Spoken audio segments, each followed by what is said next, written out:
Africa. I'm going to say it again, it's not a mistake, with the greatest rapper in Africa. Ladies and gentlemen, yes, I am a slime. Certified slime for real. I already know, from day one. Yes. How you doing? I'm good, man. And first of all, I just want to say, OG, man, I've been seeing the love you've been showing me on social media. I've been seeing the love you've been showing me ever since we ever met. And it's always been consistent and so real and genuine. And I really appreciate you for that. I love you, bro. It doesn't go unnoticed. I swear. Yeah. I swear. I'm glad, man. And I'm very happy that you're looking fresh. Thank you. You're looking clean. Your skin is like you don't even go to the loo, bro. You're looking fresh and clean, bro. It means it's very great, you know? Sure. Yeah. How have you been?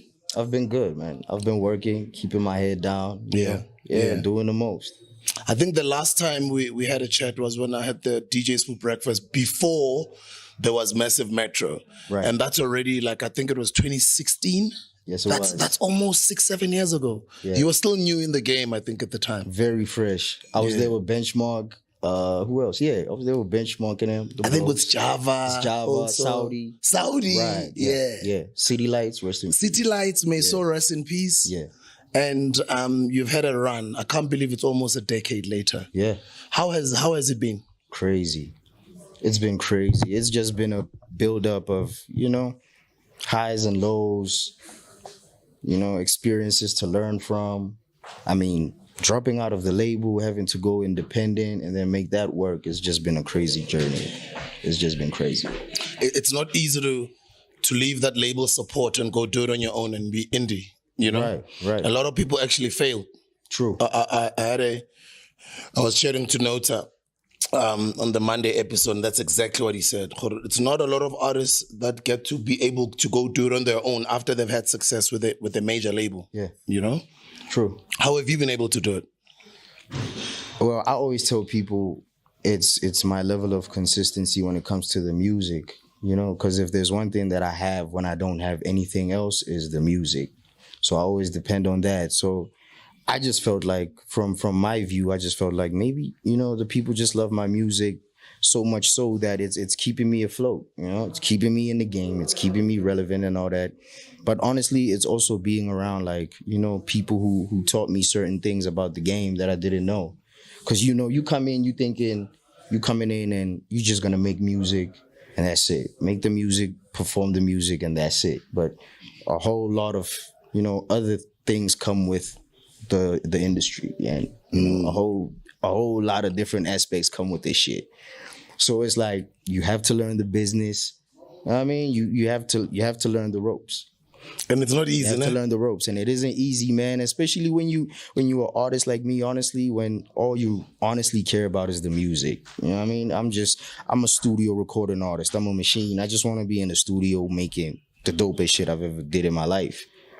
But then it's like you have to, get your publishing right. You have to get a distributor. You have to, all of that. So it's just been a crazy journey. So yeah, back to the question though.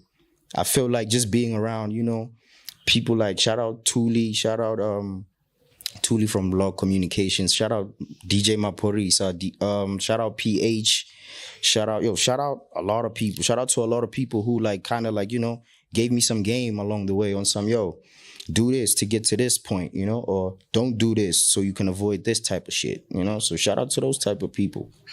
Is it intentional that you're not everywhere like other musicians are?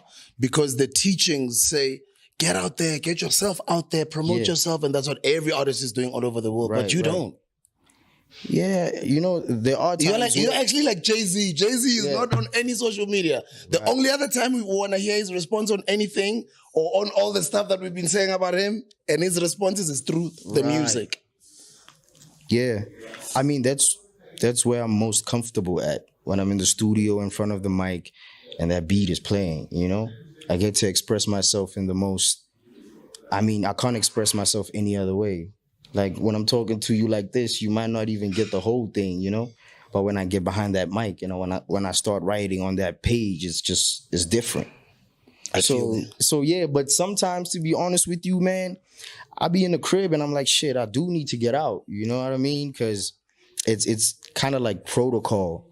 when you're in this industry. You know what I mean? You have to be outside. And the fans miss you. The have to fans be want outside. to see you. Yeah. And that too, man. The fans, you know?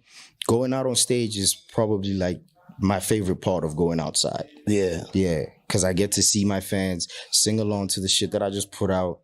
Like, show me love. You know, I love being around that because it reminds me of why I'm doing this shit in the first place. Big up for a great show last weekend at Cotton Fest. Thank you. That was dope. Thank you. And I also wanted to say thank you for feeding us with the music. Yeah. You don't get us hungry for a long time. There's a time when we get pissed off with you. But then at least then you come and deliver, you know? Yeah. And I like the fact that when you come, you don't only just deliver a single, like you give us. Yeah. You give us music. And then at least you keep us going for a couple of months, you know what I mean? Yeah. Yeah. And that is intentional as well. It is. It is, man. If it was up to me, I would release every single day. Every single day, man. For real, like, true. Everyone who knows me knows. Like, if it was up to me, I would release every single day. Whether it's a single, a project, I don't care. I just love releasing music. It's like a high that no other high could ever match. You know, putting something out that comes from here. You know, and you get to see how people react to it.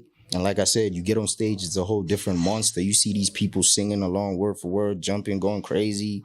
You know, people putting the same tattoos you have on their skin. You know what I mean? Did you ever think when you went independent that you'll have this type of a fan base? Because we're not playing with you. Like now, me starting this episode and saying you're the greatest rapper in Africa, I'm going to get a lot of flack. But that's what I love about the slum. It's like they call us the cult following. Yeah. You know? It's like we don't care. Like, A-reece mthanda kulobe kunjalo. Yeah. Did you know? Yeah, I do. I do know. I get reminded of it every time, whether it's my girlfriend telling me or my bros telling me or me seeing it sometimes when I'm on social media. You know, just being outside, it's crazy, man. That's why I'm like, that's the reason why I just keep going back to the studio and I'm like, oh yeah, I need to do another one. Oh yeah, I need to say something else, you know? Because I see what it does. I see the effect it has on people. And I grew up inspired by the Jay-Z's and the J. Cole's, the Kendricks, and they had that effect on me. And, you know, so me being in this position, man, is everything I ever wanted. But I also like the fact that you're putting others on. Like you're